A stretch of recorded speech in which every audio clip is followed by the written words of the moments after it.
Je m'appelle Nathan. J'ai 38 ans et je travaille comme ingénieur aérospatial dans une entreprise de taille moyenne ici en Californie. Jusqu'à ce samedi soir d'octobre, je croyais sincèrement avoir un mariage décent. Pas parfait, loin de là, mais suffisamment solide pour construire une vie ensemble. Assez solide pour parler d'avoir des enfants un jour. Assez solide pour que je pense que nous vieillirions ensemble. Ça montre ce que je sais, n'est-ce pas? Ma femme Megan et moi étions ensemble depuis 8 ans au total. Mariés depuis 6 d'entre eux. Nous vivions dans une maison de banlieue confortable à Riverside. Rien de fou, mais un endroit agréable dans un bon quartier avec un garage pour 2 voitures et un jardin assez grand pour un chien. Nous avions de bons emplois, pas encore d'enfants, mais nous avions parlé d'aborder cette conversation plus sérieusement. Je gagnais environ 140 000 $ par an dans mon entreprise d'ingénierie. Un bon salaire, une carrière stable, rien de tape à accent grave-l'œil, mais un travail respectable que j'aimais sincèrement faire chaque jour.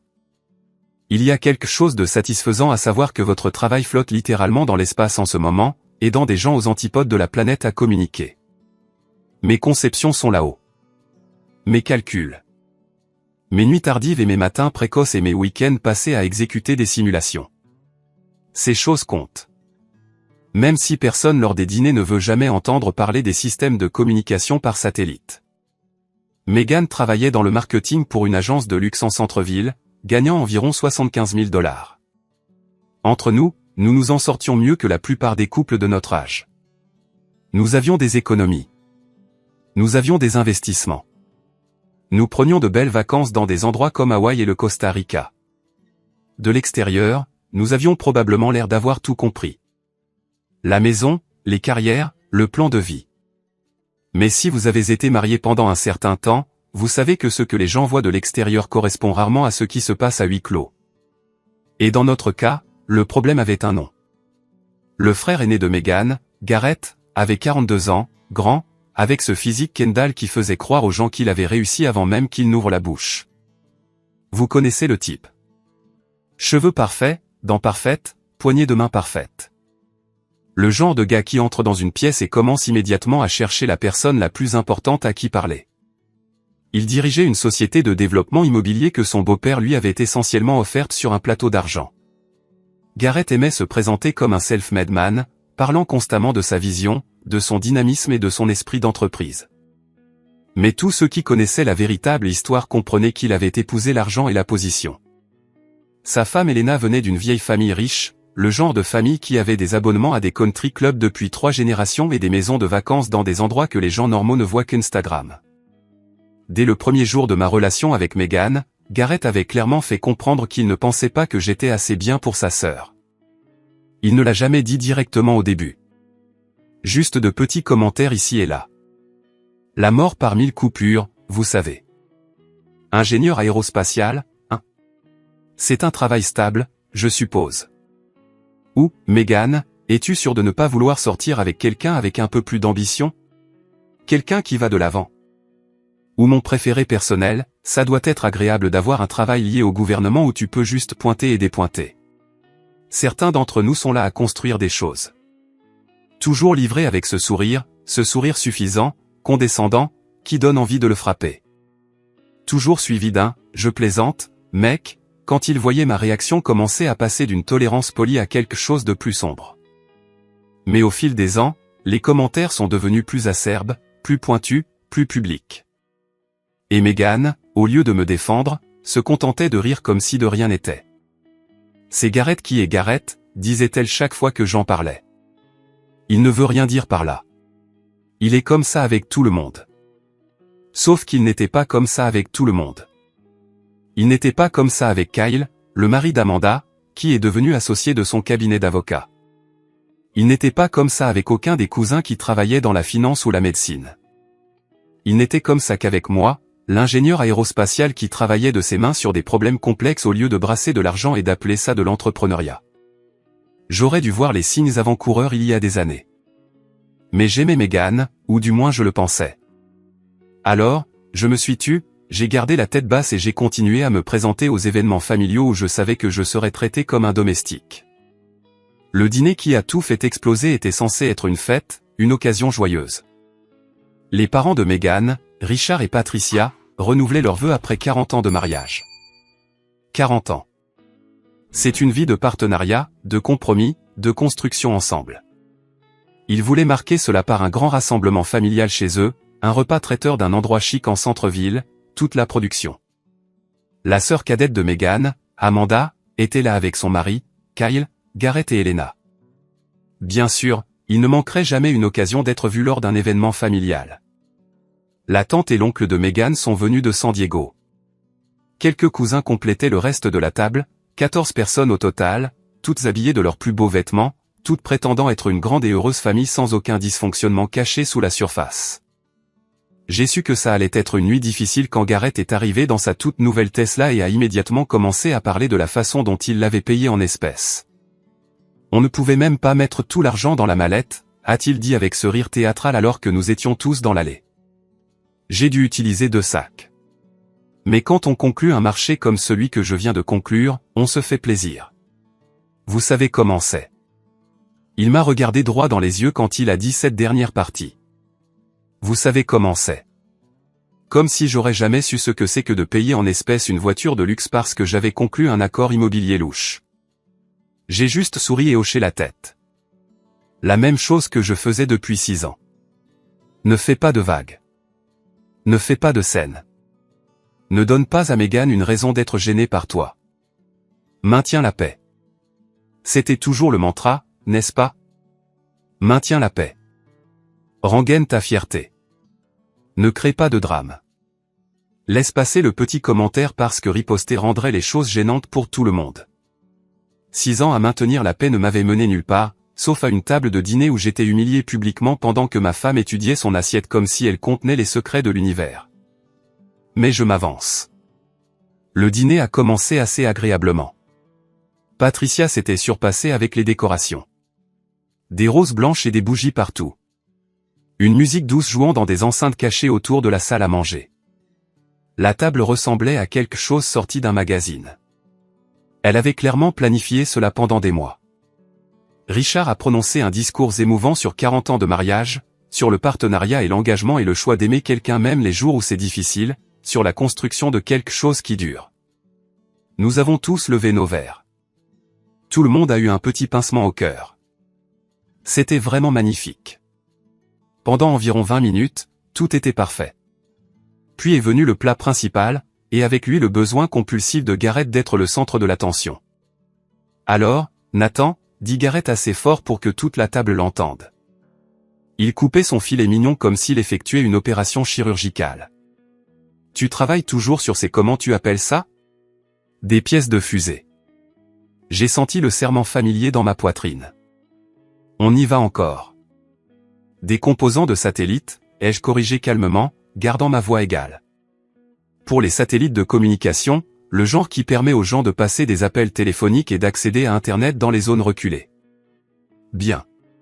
Bien, dit Garrett, agitant sa fourchette de manière dismissive. Ça a l'air passionnant. Vraiment à la pointe de la technologie. Comment ça va le salaire ces jours-ci? Toujours dans les bas 6 chiffres? La table se tut. On pouvait entendre le tic-tac de l'horloge grand-père dans le couloir. Tout le monde savait exactement où cela allait. Ils avaient déjà vu Garrett faire ça. Ils l'avaient vu se produire lors des dîners de Noël, des fêtes d'anniversaire, des barbecues du 4 juillet. Personne n'a jamais rien dit. Ils l'ont juste laissé faire. Je me débrouille bien, dis-je simplement, ne mordant pas à l'hameçon. Bien, répéta Garrett, laissant le mot planer dans l'air comme si c'était quelque chose de dégoûtant. C'est exactement ce dont je parle, Meghan. Ne veux-tu jamais plus que bien? Ne veux-tu pas génial, exceptionnel? Ne veux-tu pas un mari qui peut te donner la vie que tu mérites? Meghan se tortilla inconfortablement sur sa chaise, mais ne dit rien. Elle étudiait ses asperges comme si elles contenaient les secrets de l'univers. Garrett, dit sa femme, Helena, doucement, tendant la main vers son bras. Peut-être devrions-nous parler d'autre chose. C'est la fête de tes parents. Non, non, je dis juste, continua Garrett, s'échauffant sur son sujet comme un acteur qui avait enfin trouvé la lumière. Regarde ce que j'ai pu offrir à Helena. La maison dans les collines avec la piscine et la vue, les voitures, les vacances en Europe 2 fois par an. C'est ce qu'un homme devrait pouvoir offrir à sa femme. Pas juste bien, pas juste l'adéquate, pas juste s'en sortir. J'ai senti ma mâchoire se serrer, mais j'ai gardé ma voix calme. Différentes personnes valorisent différentes choses, Gareth. Tout le monde ne mesure pas le succès à la taille de sa maison ou à l'emblème sur sa voiture. Bien sûr que non, dit Gareth avec ce sourire condescendant qui me donnait envie de tendre la main à travers la table. Certaines personnes le mesurent à la taille de leur ambition, ou dans ton cas, à son absence. Gareth, Richard, le père de Meghan, a finalement parlé. Sa voix avait un ton que je n'avais jamais entendu auparavant. Ça suffit. C'est censé être une célébration. Papa, je suis juste honnête, dit Gareth, levant les mains avec une fausse innocence. Quelqu'un doit lui dire la vérité. Nathan est un type sympa. Bien sûr, je n'ai jamais dit le contraire, mais les types sympas finissent toujours derniers. Meghan mérite quelqu'un qui va vraiment prendre soin d'elle. Quelqu'un qui va vraiment quelque part dans la vie, pas quelqu'un qui se contente de vivre au ralenti dans une carrière médiocre, en attendant que sa pension de retraite arrive. Ce mot me frappa comme un coup de poing dans la poitrine. Médiocre. J'avais travaillé toute ma vie d'adulte pour arriver là où j'étais. 4 ans d'études d'ingénieur de premier cycle dans une université d'État, travaillant à temps partiel tout du long parce que mes parents ne pouvaient pas tout payer. 3 ans d'études supérieures, vivant de ramen et d'espoir pendant que mes camarades de classe faisaient la fête. D'innombrables semaines de 60 heures à mon premier emploi, essayant de faire mes preuves dans un domaine incroyablement compétitif où une seule erreur pouvait littéralement causer la défaillance de millions de dollars d'équipement. J'avais des brevets, 3, en fait. Mon travail était littéralement en orbite autour de la Terre en ce moment, aidant les gens à communiquer à travers les continents. L'année dernière, un satellite dont j'avais conçu les composants clés a aidé à coordonner les secours après qu'un typhon a frappé les Philippines. De vraies personnes, un véritable impact, un vrai travail qui comptait. Et ce bébé de fonds fiduciaire qui n'avait jamais rien gagné par lui-même, à qui son riche beau-père avait tout donné, qualifiait ma carrière de médiocre. Quelque chose a basculé en moi. Quelque chose qui s'était accumulé pendant 6 ans a finalement atteint son point de rupture. Tu sais quoi, Gareth, dis-je, posant soigneusement ma fourchette à côté de mon assiette. Je pense que tu as fait ton point très clair. Vraiment ? Gareth se pencha en arrière dans sa chaise, savourant énormément. Il adorait avoir un public. Toute la table regardait maintenant. Les fourchettes figées en l'air, les serviettes serrées dans des mains nerveuses. Parce que de mon point de vue, tu ne sembles pas comprendre. Ma sœur aurait pu épouser n'importe qui. Elle est belle, intelligente, réussie par elle-même. Et elle t'a choisi, toi, quelqu'un qui est juste bien, juste adéquate, juste médiocre. Gareth, arrête, dit Meghan. Mais sa voix était faible, incertaine. Elle semblait plus embarrassée que fâchée. Et elle ne regardait pas son frère. Elle me regardait comme si c'était moi qui faisais une scène. Je dis juste ce que tout le monde pense, ma sœur, continua Gareth. Lors des réunions de famille, quand nous parlons de ce que chacun fait, nous parlons de mon dernier projet de développement. Kyle vient de devenir associé de son cabinet d'avocat. Même les cousins font des choses intéressantes. Et puis nous arrivons à Nathan et c'est comme, oui, il fait toujours son truc de satellite. Rien de nouveau, rien d'excitant, juste le même bien habituel. J'ai regardé ma femme. Je l'ai regardée droit dans les yeux, attendant qu'elle me défende, qu'elle dise à son frère qu'il dépassait les bornes, qu'elle lui rappelle que j'étais son mari et que je méritais un respect élémentaire. Elle a ouvert la bouche, puis l'a refermée. Ses yeux sont tombés sur son assiette. C'est là que j'ai su. C'est là que j'ai enfin compris ce que j'avais refusé de voir pendant des années. Je l'avais perdu en chemin. Peut-être ne l'avais-je jamais vraiment eu, et j'avais été trop occupé à travailler, trop occupé à essayer d'être suffisant pour le remarquer. En fait, Gareth, dis-je, me levant lentement de ma chaise. Je pense qu'il y a quelque chose que tout le monde à cette table devrait savoir. La pièce devint silencieuse. On aurait pu entendre une épingle tomber sur le tapis. Le sourire narquois de Gareth s'élargit. Il rayonnait pratiquement d'anticipation. Pensant que j'étais sur le point de faire une scène dont il pourrait se moquer à chaque réunion de famille pendant la prochaine décennie. Le pauvre Nathan a finalement craqué, dirait-il. Vous auriez dû le voir. Complètement effondré. Je fis le tour de la table vers lui, lentement, délibérément. Tous les regards me suivirent. La raison pour laquelle tu as pu conclure toutes ces grandes transactions de développement, dis-je, m'arrêtant juste à côté de sa chaise et le regardant de haut, c'est parce que ton beau-père a détourné de l'argent de ses placements dans des fonds de pension vers tes projets.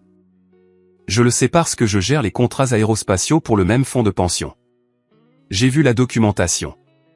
J'ai vu les sociétés écrans. J'ai vu où l'argent va réellement. Le visage de Garrett devint blanc comme si quelqu'un avait débranché une prise et que tout le sang s'était vidé de lui. Le verre d'Elena glissa de ses doigts et frappa la table. Le liquide rouge se répandit sur la nappe blanche comme du sang sur une scène de crime. C'est un mensonge, dit Garrett. Mais sa voix se brisa sur le mot « mensonge ». Il sonnait comme un enfant effrayé. Pas l'homme d'affaires confiant qu'il prétendait être. Ce n'est pas le cas, dis-je simplement. Ta société de développement est techniquement rentable sur le papier, mais seulement parce que tu obtiens des prêts à des taux qui n'existent pas sur le marché réel. Des prêts garantis par de l'argent de fonds de pension qui est censé être investi en toute sécurité pour les retraités, et non pour soutenir ton entreprise immobilière commerciale. Je le documente depuis des mois, en fait, essayant de décider quoi faire, si je devais le signaler, si je devais en parler à Megan en premier. Mais je pense que tu viens de prendre cette décision pour moi. Richard se leva si vite que sa chaise faillit tomber. Est-ce vrai? Garrett, ce qu'il dit est-il vrai? Elena fixait son mari avec un regard de pure horreur. Garrett, dis-moi que ce n'est pas vrai. Dis-moi que mon père n'est pas impliqué dans tout ça. Dis-le-moi tout de suite. Qui se soucie de comment j'obtiens l'argent, balbutia Garrett, sa contenance se brisant complètement maintenant. Les développements sont réussis. Tout le monde gagne de l'argent à la fin. Ce n'est que du financement créatif. C'est tout. Les hommes d'affaires le font tout le temps. Sauf les retraités qui comptent sur ce fonds de pension pour être là quand ils en auront besoin, dis-je. Sauf les gens dont les économies de toute une vie sont utilisées comme ta banque personnelle. Sauf les enseignants, les pompiers et les infirmières qui ont mis leur argent de côté pendant 30 ans en pensant qu'ils seraient en sécurité. Et maintenant, ils financent ta Tesla et ta maison dans les collines. Megan m'a agrippé le bras assez fort pour laisser des marques. Nathan, qu'est-ce que tu fais? Ce que j'aurais dû faire il y a des mois, dis-je, la regardant vraiment pour la première fois depuis des années, dire la vérité. Ton frère m'a traité d'échec pendant 6 ans, a qualifié ma carrière de médiocre, s'est moqué de tout ce pourquoi j'ai travaillé. Et pendant tout ce temps, il a commis une fraude, et tu l'as laissé me rabaisser à chaque fois. Le dîner a explosé après cela. Elena hurlait sur Garrett, exigeant de savoir quels autres mensonges il lui avait racontés pendant leur mariage. Jusqu'où cela allait-il? Tout était-il construit sur la fraude? Toute leur vie était-elle un mensonge? Richard était au téléphone, s'éloignant dans le couloir, vraisemblablement pour appeler quelqu'un à propos de la situation du fonds de pension. Son visage était devenu gris. Il semblait avoir vieilli de 10 ans en 10 minutes. Patricia pleurait en bout de table. Son magnifique dîner de renouvellement de vœux complètement détruit. Les bougies vacillaient toujours. Les roses étaient toujours parfaites, mais personne ne s'en souciait plus. Amanda et Kyle essayaient de calmer tout le monde tout en étant horrifiés par la révélation. Kyle m'a regardé et m'a fait un léger signe de tête, presque imperceptible, mais je l'ai vu. Et Megan? Megan me fixait comme si j'étais un parfait étranger, comme si elle ne m'avait jamais vu de sa vie. Tu as humilié ma famille, dit-elle doucement, sa voix tremblant d'une rage à peine contenue. Ton frère m'a humilié pendant des années, ai-je répliqué. Chaque fête, chaque anniversaire, chaque dîner de famille, tu le laissais faire. Toute cette famille le laissait faire. Chacun d'entre vous restait assis et regardait. Ce n'est pas la même chose, dit Megan. Garrett plaisantait juste. Il ne voulait rien dire par là. Tu viens de détruire son mariage, sa réputation, tout ce pourquoi il a travaillé. Tout ce pourquoi il a travaillé. J'ai failli rire. Il n'a jamais travaillé pour rien de sa vie. Il a épousé l'argent et en a ensuite volé davantage. Ce n'est pas du travail. C'est un crime. J'ai regardé ma femme, je l'ai vraiment regardée, et j'ai vu quelque chose que j'avais refusé de voir pendant 6 ans. Elle n'était pas bouleversée parce que son frère était un fraudeur. Elle était bouleversée parce que je l'avais démasqué, parce que dans son esprit, protéger l'image de la famille était plus important que protéger la dignité de son mari, plus important que la vérité, plus important que les retraités dont les économies étaient volées. Excuse-toi auprès de Gareth, dit Meghan, sa voix s'élevant maintenant, son visage était rouge écarlate. Excuse-toi tout de suite d'avoir fait ces accusations devant tout le monde. Ce ne sont pas des accusations, dis-je. Ce sont des faits documentés, et je ne m'excuse pas de dire la vérité. Alors sors. La voix de Meghan claqua comme un fouet. Si tu ne peux pas t'excuser auprès de mon frère, alors sors de ma maison tout de suite. La pièce redevint silencieuse. Tout le monde nous regardait. Les tantes et les oncles, les cousins, tous figés comme des statues. Ta maison, dis-je doucement. La maison que nous avons achetée ensemble? La maison dont j'ai payé la majeure partie du prêt immobilier pendant 6 ans parce que ton salaire ne couvrait pas tout à fait ta moitié. Notre maison. Meghan se corrigea. Notre maison. Et je te dis de partir si tu ne peux pas t'excuser. J'ai regardé autour de la table une dernière fois. Gareth, pâle et en sueur. Helena, le mascara coulant sur son visage. Richard, toujours au téléphone dans le couloir. Patricia, sanglotant dans sa serviette. Toutes ces personnes qui avaient regardé Gareth me rabaisser pendant des années sans jamais dire un mot. La famille qui valorisait l'image plus que l'intégrité. Ma femme, qui choisissait son frère plutôt que son mari, même maintenant, même après tout ce qui venait d'être révélé. Je ferai mes valises demain, dis-je. Ma voix était calme, posée. Tu peux garder la maison. Mon avocat te contactera pour le divorce. Le visage de Meghan pâlit. Divorce? Nathan, attends. Je ne voulais pas, oui, tu voulais dire, l'interrompis-je. Tu voulais dire exactement ce que tu as dit. Tu pensais juste que je ne partirais pas vraiment. Tu pensais que je m'excuserais. Tu pensais que je plierais comme je le fais toujours, mais j'en ai fini de plier. Je suis sorti de cette maison sans regarder en arrière. J'ai conduit jusqu'à un hôtel en centre-ville, j'ai pris une chambre au 4e étage, et je me suis assis au bord du lit, fixant le mur pendant environ 3 heures, juste à fixer, sans penser, sans ressentir, juste à exister dans les suites de ce qui venait de se passer. Mon mariage était fini, 8 ans disparus en 20 minutes. Non pas à cause d'une trahison dramatique comme la tromperie ou le mensonge sur l'argent, mais parce que j'avais enfin pris ma défense. Parce que j'avais enfin refusé de m'excuser d'avoir été manqué de respect. Le lendemain matin, je suis retourné à la maison pendant que Meghan était chez ses parents, probablement consolée par tout le monde et se faisant dire que j'étais le méchant de cette histoire. J'ai emballé mes vêtements dans des valises, rassemblé mes objets personnels, pris mes documents importants du classeur au bureau. J'ai tout laissé le reste. Les meubles que nous avions choisis ensemble dans ce magasin à Costa Mesa. Les décorations qu'elle avait choisies pour chaque pièce. Les photos sur les murs de vacances et de jours fériés et de moments heureux qui apparemment ne signifiaient rien. Je ne voulais rien de tout cela. Chaque pièce était un rappel d'une vie que j'avais mal vécue. J'ai loué un petit appartement de l'autre côté de la ville la même semaine. Le genre d'endroit fonctionnel mais impersonnel. Murs nus, meubles de base d'un magasin à prix réduit. Rien qui ne nécessite un investissement émotionnel. Un endroit pour dormir et manger et comprendre ce qui allait suivre. C'était exactement ce dont j'avais besoin. Le silence était étrange au début. Personne ne me demandant où j'allais. Personne ne faisant de commentaires passifs-agressifs sur mon emploi du temps. Personne ne soupirant dramatiquement quand je mentionnais quelque chose sur les satellites ou les spécifications d'ingénierie. Juste moi, mes pensées et le bourdonnement du réfrigérateur. Pour la première fois depuis des années, je pouvais respirer. Les retombées de ce dîner furent tout simplement spectaculaires. En une semaine, Helena avait demandé le divorce de Gareth. Il s'est avéré que le problème du fonds de pension était encore pire que ce que j'avais imaginé. Gareth n'avait pas seulement obtenu des prêts de complaisance à des taux préférentiels.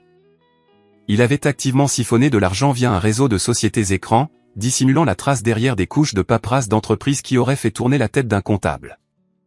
Lorsque l'enquête officielle a débuté, elle a mis au jour des années de manipulation financière systématique. La société de développement de Gareth s'est effondrée en un mois. Des projets abandonnés en cours de construction. Des investisseurs se déménant pour récupérer ce qu'ils pouvaient. Son beau-père a fait face à des accusations fédérales pour son rôle dans le stratagème. Toute l'affaire a fait la une des journaux économiques locaux, puis régionaux, puis elle a été reprise par certains médias nationaux parce qu'il n'y a rien que les médias aiment plus qu'une histoire de riches qui sont terribles. Complète avec des photos d'identité montrant Gareth ne ressemblant en rien au Golden Boy confiant qu'il avait toujours prétendu être. Juste un homme d'âge moyen effrayé dans une mauvaise situation qu'il avait entièrement créée lui-même. Mais voici ce qui m'a vraiment surpris. Environ 2 semaines après mon déménagement, Kyle, le mari d'Amanda, m'a appelé de nulle part. « Nathan, dit-il, je dois te dire quelque chose. Je voulais le dire à quelqu'un depuis des années, mais j'avais trop peur de ce que cela ferait à la famille. Trop peur d'être ostracisé. Comme, eh bien, comme ce qui t'arrive maintenant. » « Qu'est-ce que c'est ?» ai-je demandé. Gareth fait ce genre de choses depuis des années. Pas seulement l'affaire du fonds de pension. Il manipule tout le monde dans cette famille depuis toujours, mentant sur ses réalisations, exagérant son succès, s'attribuant le mérite du travail des autres. Se moquant de quiconque n'était pas impressionné par lui. Je l'ai vu faire des dizaines de fois. Mais chaque fois que j'essayais de dire quelque chose à Amanda, la famille faisait bloc autour de lui. Il me disait que j'étais jaloux, que je ne comprenais pas comment les affaires fonctionnaient vraiment, que je devais être solidaire au lieu d'être critique. « Pourquoi me dis-tu ça maintenant ?» ai-je demandé. « Parce que tu es la première personne qui lui a vraiment tenu tête, » a dit Kyle. « Et je voulais que tu saches que tout le monde dans cette famille ne pensait pas que tu étais le problème. Certains d'entre nous voyaient exactement ce qui se passait.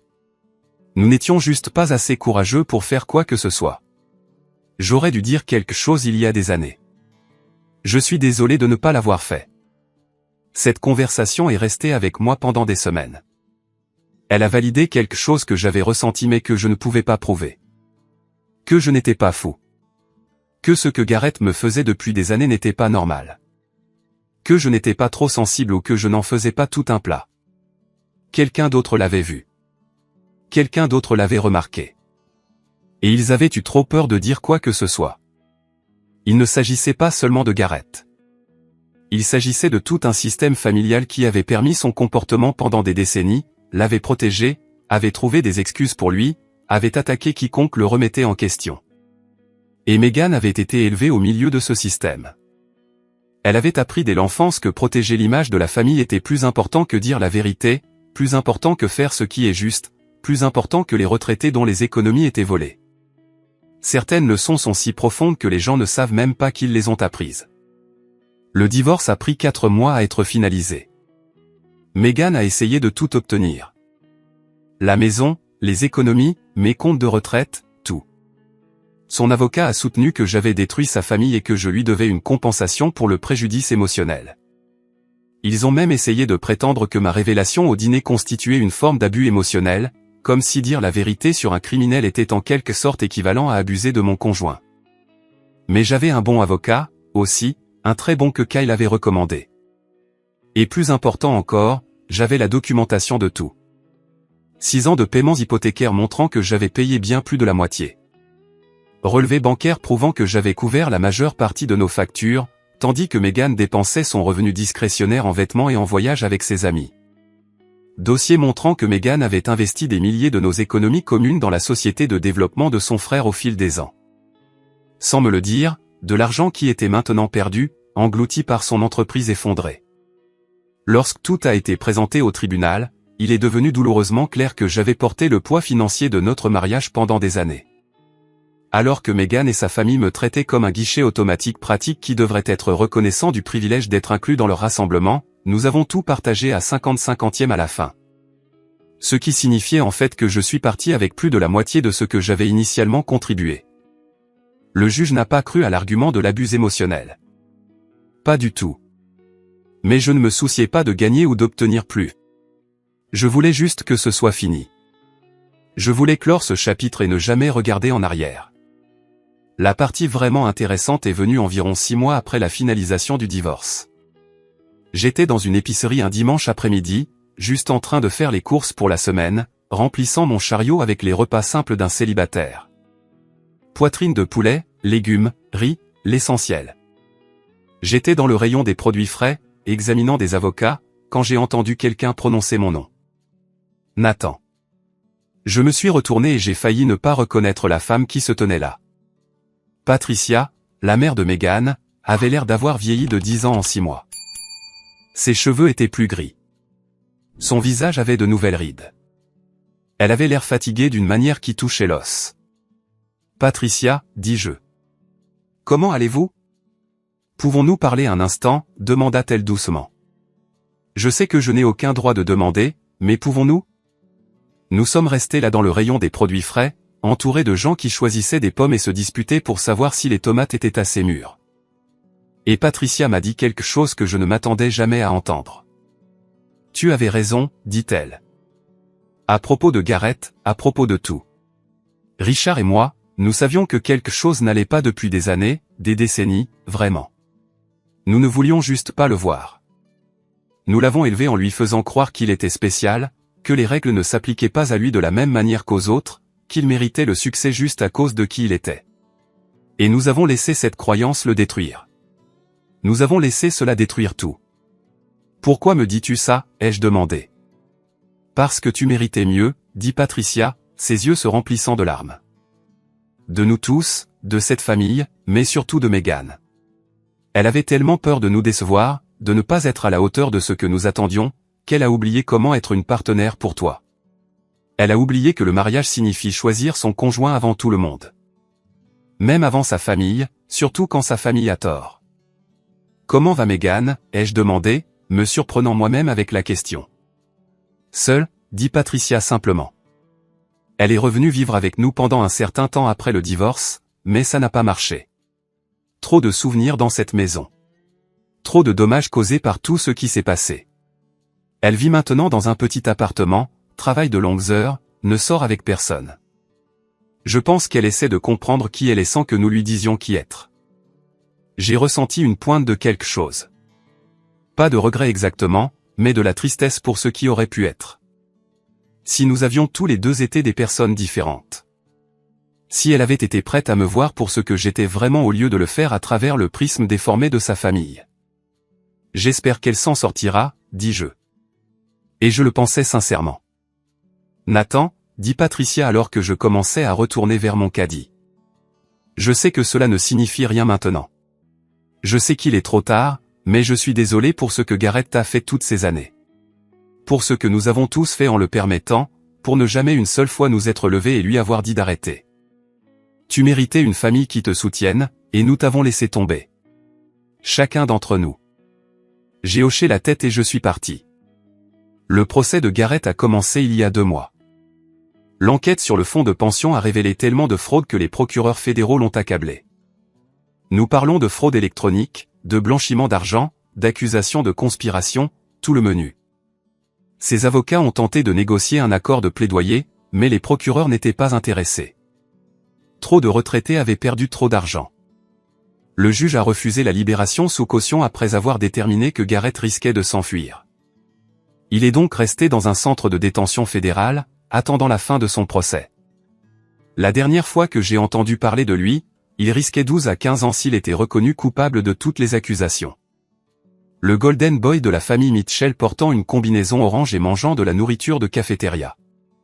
Il s'avère que tout ce grand discours sur le fait d'être un self-made man ne signifie pas grand-chose lorsque les fédéraux commencent à demander les dossiers de votre société écran.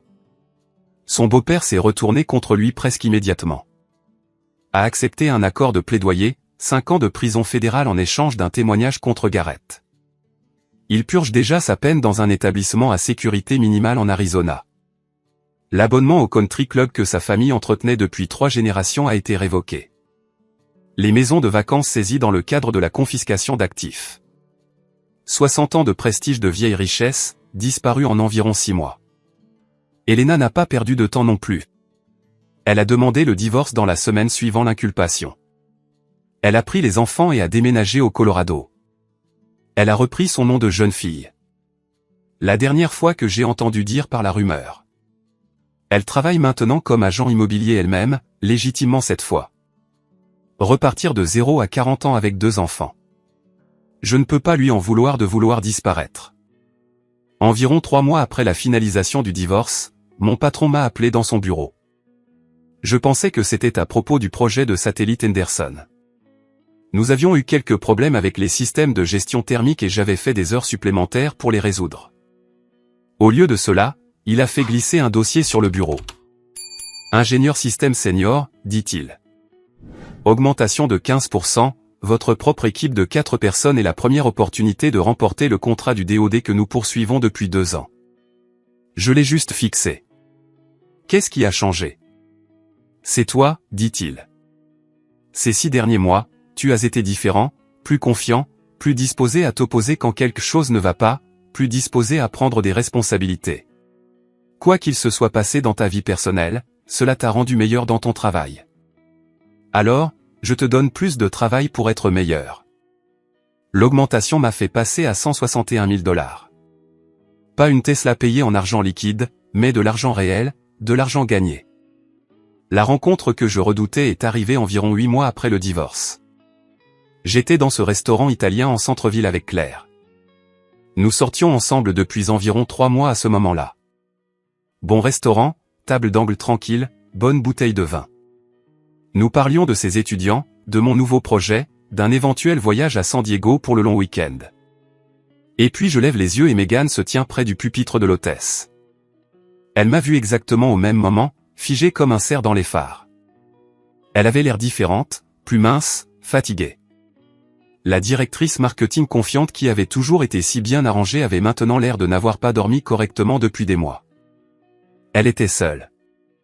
Pas de rendez-vous, pas d'amis, juste elle dans une jolie robe qui semblait un peu plus lâche qu'elle ne le devrait. Pendant une seconde, j'ai cru qu'elle pourrait venir, peut-être faire une scène, peut-être essayer de parler.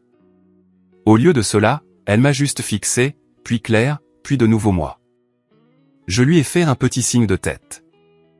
Rien de plus. Elle s'est retournée et est sortie du restaurant. Claire a tout regardé. Ex-femme, demanda-t-elle. Oui, elle a l'air misérable. Oui. Claire a tendu la main sur la table et a pris ma main. Bien. J'ai ri. J'ai vraiment ri. C'était la première fois que penser à Megan ne me serrait pas la poitrine depuis presque 1 an. Kyle m'a appelé de nouveau il y a environ 1 mois. Lui et Amanda s'étaient séparés, non pas à cause de quelque chose de dramatique, mais parce qu'Amanda ne pouvait pas oublier ce qui s'était passé. Elle m'a blâmé d'avoir détruit sa famille. A blâmé Kyle de ne pas avoir défendu Garrett. A blâmé tout le monde sauf la personne réellement responsable. Elle n'arrête pas de dire que les choses seraient revenues à la normale si tu avais juste gardé le silence, a dit Kyle, comme si la fraude s'était arrêtée d'elle-même. Comme si ces retraités avaient comme par magie récupéré leur argent. Elle ne peut pas accepter que Garrett se soit fait ça à lui-même. Comment vas-tu, ai-je demandé. Mieux que ce à quoi je m'attendais, honnêtement. Je porte les secrets de cette famille depuis 8 ans, regardant Garrett s'en tirer avec tout pendant que le reste d'entre nous souriait et acquiesçait. C'est épuisant de faire semblant de ne pas voir ce qui est juste devant toi. Il fit une pause. Tu sais ce qui est le pire? Je pense qu'Amanda connaît la vérité au fond d'elle. Elle ne peut juste pas l'admettre parce que cela signifierait admettre que toute sa famille était construite sur des mensonges. Je savais exactement ce qu'il voulait dire. La condamnation de Garrett est tombée la semaine dernière. Coupable de toutes les accusations. 14 ans de prison fédérale, plus des paiements de restitution qui le suivront pour le reste de sa vie. La juge a spécifiquement mentionné le mépris éhonté pour l'épargne retraite des travailleurs. Pendant la condamnation, elle a qualifié l'affaire de l'un des cas les plus flagrants de fraude aux pensions qu'elle ait vu en 20 ans sur le banc. Ils ont montré sa photo d'identité aux nouvelles du soir. Le gars qui se vantait de payer ses Tesla en espèces se tient maintenant devant un tableau de taille dans une combinaison orange avec un numéro de réservation sous le menton. Le gars qui a qualifié ma carrière de médiocre va maintenant passer la prochaine décennie et demie à apprendre ce que c'est quand le gouvernement vous prend tout ce que vous avez. Je mentirais si je disais que ça ne m'a pas fait du bien de regarder ce segment. Claire et moi étions en train de dîner quand il est passé. Elle m'a regardé et a juste levé son verre. Au karma, dit-elle, au karma.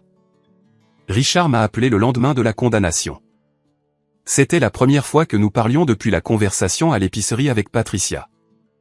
Je voulais que tu l'entendes de moi, a-t-il dit. Sa voix semblait vieille, brisée. Il va en prison. Mon fils va en prison. Je ne savais pas quoi dire, alors j'ai juste attendu. Tu avais raison, a continué Richard, à propos de tout. Nous l'avons élevé en pensant qu'il était intouchable. Nous avons trouvé des excuses à chaque fois qu'il prenait des raccourcis. Nous nous sommes dit que c'était juste de l'ambition, juste de la détermination, juste Garrett qui était Garrett. Il a ri amèrement. C'est drôle comme cette phrase continue de nous hanter. Je suis désolé que ça se soit passé comme ça, dis-je. Et étrangement, je le pensais. Pas pour Garrett.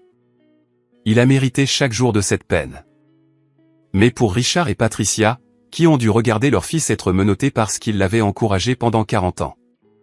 Nathan, dit Richard avant de raccrocher. Pour ce que ça vaut, et je sais que ça ne vaut pas grand-chose, tu as été la meilleure chose qui soit jamais arrivée à ma fille. Elle n'a juste pas pu le voir. Aucun de nous n'a pu. Claire a emménagé avec moi il y a 3 semaines. Nous avons trouvé un appartement plus grand, un 2 pièces avec vue sur les montagnes et suffisamment d'espace pour ses livres et mon équipement de projet. Rien d'extraordinaire. Garrett le qualifierait probablement de médiocre. Mais voici le truc avec Claire. Elle se soucie vraiment de ce que je fais. Mardi dernier, je suis rentré du travail stressé à cause d'un défaut de conception que nous avions trouvé dans le système de couplage thermique. La plupart des gens auraient les yeux vitreux après 10 secondes de cette conversation. Claire s'est assise avec moi pendant 2 heures, me posant des questions, m'aidant à réfléchir au problème, essayant sincèrement de comprendre. Elle a même esquissé une solution potentielle sur le dos d'une serviette qui s'est avérée assez proche de ce que nous avons finalement mis en œuvre. Tu sais ce que j'aime dans ton travail, dit-elle cette nuit-là. Tu mets littéralement des choses dans l'espace qui aident les gens à communiquer. C'est tellement plus cool que ce que Garrett faisait, voler aux personnes âgées. Exactement. Tu construis des satellites. Il a construit une peine de prison. J'ai ri si fort que j'ai failli m'étouffer avec mon dîner. Alors, voilà où nous en sommes. Garrett est en prison fédérale, commençant une peine de 14 ans. Son beau-père est juste derrière lui. Elena reconstruit sa vie au Colorado. Amanda et Kyle sont séparés. Megan est seule dans un petit appartement quelque part. Probablement toujours en train de se dire que c'est moi qui ai tout ruiné. Et moi? J'ai une promotion, une petite amie qui respecte vraiment ce que je fais, et un appartement qui ressemble plus à une maison que la maison avec Megan ne l'a jamais été. Mes composants de satellites sont toujours en orbite autour de la Terre, aidant les gens à communiquer à travers les continents, toujours faisant le travail que Garrett appelait médiocre pendant qu'il était occupé à commettre des crimes fédéraux. L'autre jour, j'ai reçu un email de mon ancien professeur d'ingénierie. Une de mes anciennes étudiantes fait un stage dans votre entreprise, a-t-il écrit. Elle a dit que vous étiez la raison pour laquelle elle s'est lancée dans l'aérospatiale. Elle a dit que vous aviez donné une conférence lors de la journée des carrières de son lycée il y a 3 ans, et que cela avait changé sa vie. Je ne me souviens même pas de cette conférence. Mais apparemment, pendant que j'étais occupé à me sentir comme un échec parce qu'un fraudeur de fonds fiduciaires n'arrêtait pas de me dire que je n'étais pas assez bon, j'étais là à inspirer la prochaine génération d'ingénieurs. C'est drôle comme ça marche. Si vous avez aimé cette vidéo, n'hésitez pas à cliquer sur le bouton d'abonnement. Cela aide vraiment la chaîne et nous aide à vous apporter plus et de meilleures histoires. Merci.